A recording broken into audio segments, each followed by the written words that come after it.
Hello and welcome. Thank you very much for joining me again. So today I'm out in a lovely woodland, and basically what I'm going to do is make a couple of really simple survival shelters, and yeah, just have a little bit of fun while I'm doing that. So let's get cracking. So this beauty here has already been slightly prepared for us, should make it a little bit easier.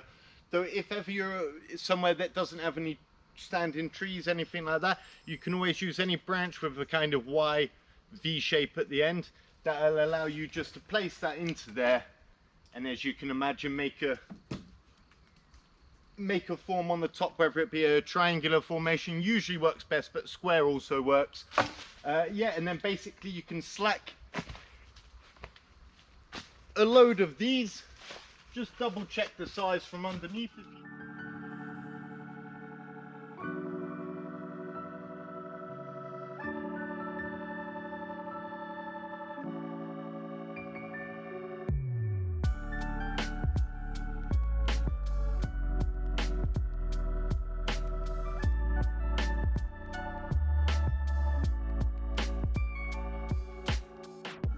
So as simple as you like with that one is literally just get out the sun or something like that on a hot day.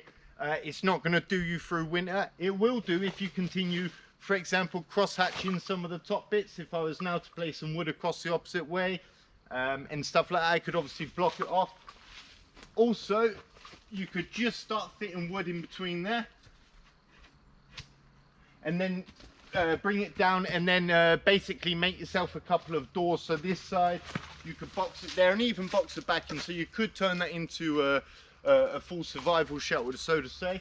But yeah, what I want to do today is show a little bit of variety. So yeah, if there's a day where you're just looking to get out the sun, you see a couple of these Y sticks, you can just create a nice little shade. And as you can see, a nice day today. Be absolutely delightful, especially if you're up in the mountains or in blistering heat or anything like that. Been there a few times during heat waves and so on. So yeah, really good one to know that. And the last thing that I will add about this one, just one of the cons of basically you can't get a fire in under there. Obviously you can see the tree roots. You don't want no bonfire on your hands.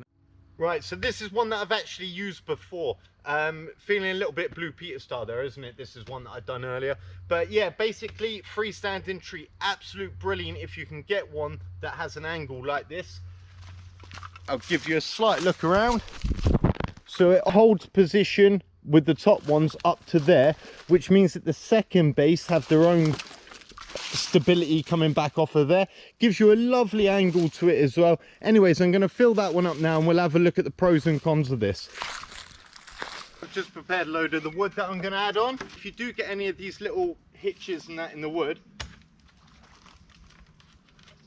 just going to help you make the whole thing more stable. And the more that you can crisscross everything, for example this, if I can put it in behind a couple of the sticks, anything like that, it's all just gonna, like a house of cards, it's gonna just make itself stronger basically, just by yeah, just by going, another good one for it, just by going through and kind of crisscrossing everything. Let's get that one. Yeah, even there it doesn't touch the floor, not a problem. And as we get everything together and put more and more on top, as you can see, they're not going to move. And that's all you're doing, you're just laying it all up. Of course you're wanting as much stability as possible, because the last thing you want is that collapsing on you at night. It's going to do the opposite effect to what you want it to do.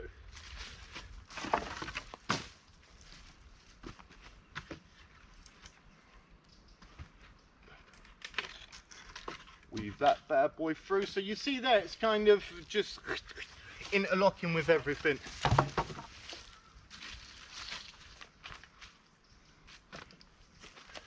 And slowly but surely,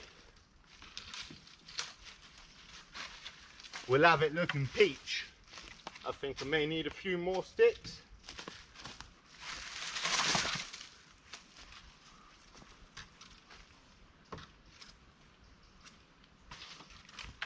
So this one is my absolute summertime jam.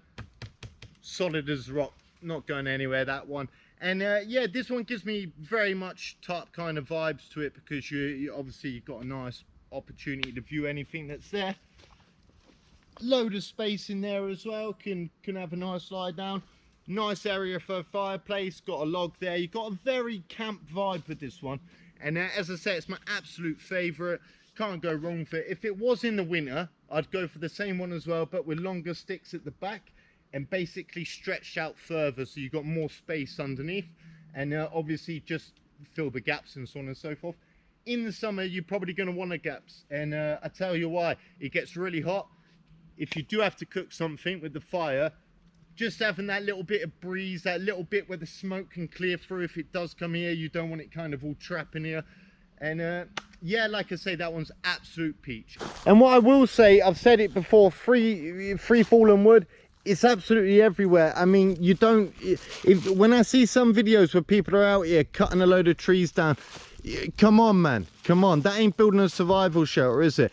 The same for fires as well. Look how much look at all of that. Look, everywhere you go around any trees, you'll see chunks, little bits, tiny bits, kindling. Honestly, like, come on, you don't need to be out here cutting trees down. That's my little rant anyway. Look at that little bad boy. So if you don't have any freestanding trees close by, this is the one for you. In my right hand, just got a stick with a Y shape at the top. Nice long stick that goes through the center of that, and then just in my left hand, a nice heavy stick to balance it with. Nice. So what I do now is basically fill a load of sticks down the left hand side if I want just a lean to. With that, I can have a fire in either of these locations. If I choose to, I can go for it both sides, which obviously leaves this as my entrance point. That one is really good in cold weather, although it is literally just somewhere to sleep. It's not somewhere where you're going to be able to be prepping wood or anything like that. So yeah, in the sense of survival, it depends what you do. You can also build something off of the front, but this is a great one to know. Really keeps you warm, keeps you really warm. I do have a little clip of video where basically I slept in one for a few days a couple years back. I'll add that one.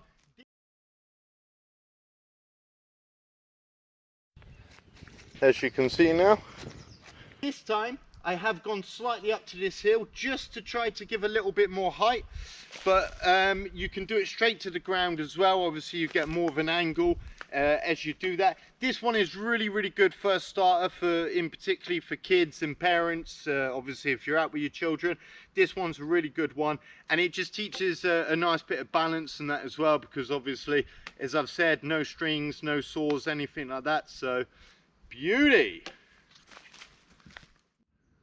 Snack time. Let's see what we got. Just over here, got a big bottle of water that's got some soy sauce and a little pinch of salt already mixed into it, and some ramen noodles. I really like these as well because they come in little bundles, so you get the absolute perfect amount per person. Just here, onion, couple of garlic cloves, some hot dogs, bouillon slash oxo cube, and some of these green peas that I snipped off me plants yesterday just on my balcony there. So I'll add a little clip of that in. Anyways, let's knock up a little bit of ramen. Absolute beauty of a one pot dish here. Let's have it. Right, just over here I have prepped up a fire. Here's one we made earlier. And what's beautiful with this one is you can literally just leave that on the stones. So while my ramen's cooking off, I'll just show you a few places like this. So beautiful place where you can basically use that as a base to start your camp. If you were to just put a load of logs either side, that are literally absolutely beautiful, already there for you. The only thing that I would say is just double check the strength of the tree, because obviously it's broken for a reason.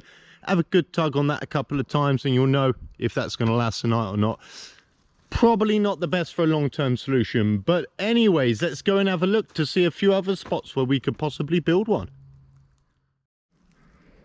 So this one I like to call the coffin. I've brought one stick up here just to show you, but basically there's a divot in the ground, and as you can see, if you were to place a load across there, you could literally just slip underneath, and that one is definitely as close to a coffin as you get. Yeah, if you like the feeling of being buried alive, that's the one for you. But yeah, I've used it in a pinch, but I will definitely say it's not comfortable at all, but it does the job. If you're talking about survival, I'm still here. So for this one, I've also bought this stick just as a reference. So basically very similar to a coffin, but you're using two raised items, whether it be a fallen tree or whatever. But yeah, you'd get, as you can see, a lot more space under there, and that there's no ending to it. You can obviously go as tall as whatever's around. Yeah, I've seen these from this height to yeah, well up above. So yeah, absolute versatility there. Beautiful one. That one I'd definitely choose over a coffin. Bit Smoky Joe in there, do apologise, but anyways, let's give it a little taste test, even though I know it's going to be delicious. Oh, it certainly is. Yeah, it certainly is. I advise any camper, literally look for one pot dishes. So simple, easy to carry out with you. Obviously, even equipment wise, easy to carry. Just one nice little mess tin there. So there's one over there similar, as you've seen, with the string wrapped around at the top, and I just want to show you how to do that with that. So you get yourself a nice long stick. You want to get two trees that either intertwine or have some type of vinage or whatever coming out. Totally just made that word up, but that's what you do. And then just slip it in until it's stable. Then what you do from there is you basically get your logs nice lean to. As I've said, if you want, you can box it off on the other side, but for this one, this is more of a summertime, I'd drop it down here myself. Nice fire at the front, absolutely spot on. So it's TP time. Let's basically show you the two different methods of doing those. So first off, you can get a Y-shaped stick and just place it up against the front. Obviously, I've just picked up the nearest Y-shaped stick to me, but if you used a much bigger one, you'd get a much bigger area on the inside. Really good. That's just your focal point, then you just go off of that. So again, always counterbalancing it. So if this starts to bend a bit much that way, you want to make a bit more weight come back, so on and so forth. Or you can use the Y that's already in the tree and place a nice stick there. And again, as I've said, then you're working across itself, and everything's going to balance itself in there nicely. Absolute lovely night in there. Usually if I do one of those, I'll leave a little gap, though I would say always be a bit careful, because you've got a tree there, and trust me, I've tried enough times to curl around it, whatever. You'll wake up a few times, yeah. But in the winter, that's brilliant. The only thing that I would say is a lot of water tends to soak up towards the bottom of trees over the winter, as opposed to more kind of open landscape. So just be a little bit aware of that, basically. You don't want to end up waking up in a puddle. But yeah, as far as survival and just doing a good 1, 2, 3 nighter, absolutely brilliant. I've got a couple of videos on my channel sleeping in teepees and that, so I'll maybe add a link to one of those, and yeah, you can see it in a bit more glory, let's say. Get my sleeping bag out, get all set up in there. Lovely stuff. Always feel a bit more human with a coffee in the morning, especially one with a few bits in.